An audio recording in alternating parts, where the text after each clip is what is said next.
So I had a couple people that reached out and they were asking why Turkish get-ups? Like, why Turkish get-ups for November? Why choose that movement? So one thing that I really like about Turkish get-ups is they're fantastic for mobility and stability. They require whole body coordination, especially as you get into heavier bells. It really makes your whole body work as one unit. So a couple of things that I want to go over. I'm just going to go through the get-up really, really quickly here. And I'm going to use kind of a moderate bell. So I'm not going to go crazy in terms of weight. Starting with the bell, you're going to be holding it like this. So the bell is going to be on your forearm and you're going to have a neutral wrist. A lot of people kind of like to let their wrist go like this. So think of arm wrestling the bell. I personally like to put my hands toward the forward part of the horn so that it sits comfortably. So then,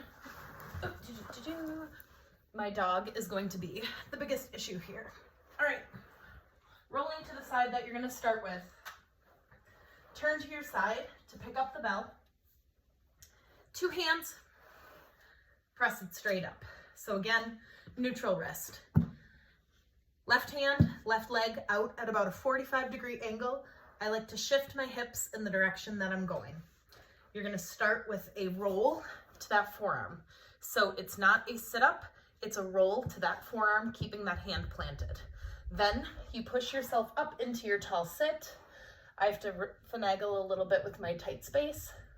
Again, don't dump into the shoulder. Keep that shoulder engaged and away from the ear. Now you're going to use that right heel. It's going to be planted.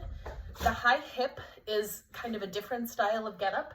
The high hip is not required. So I'm just going to do a sweep. I'm going to press into my right heel and my left hand. Sweep through. So here, I want you to think of a clock face. This foot, my right foot, is at the 3 p.m. My hand and my knee should be at noon.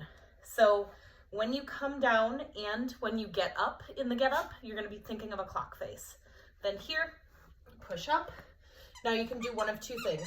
You can either windshield wiper this back leg in the direction you want to go, or I prefer to step forward.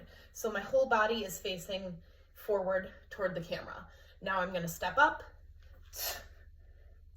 To reverse it, drop that left leg back down. Again, you can either windshield wiper or I like to step open. Using this left hand and my hip, I bring this hand down. Again, we've got that clock face. I don't have a ton of space and I have a dog behind me. So I'm going to sweep through, come to that tall sit again, keeping that shoulder away, and then again down to that forearm and down to the ground. That's your get up.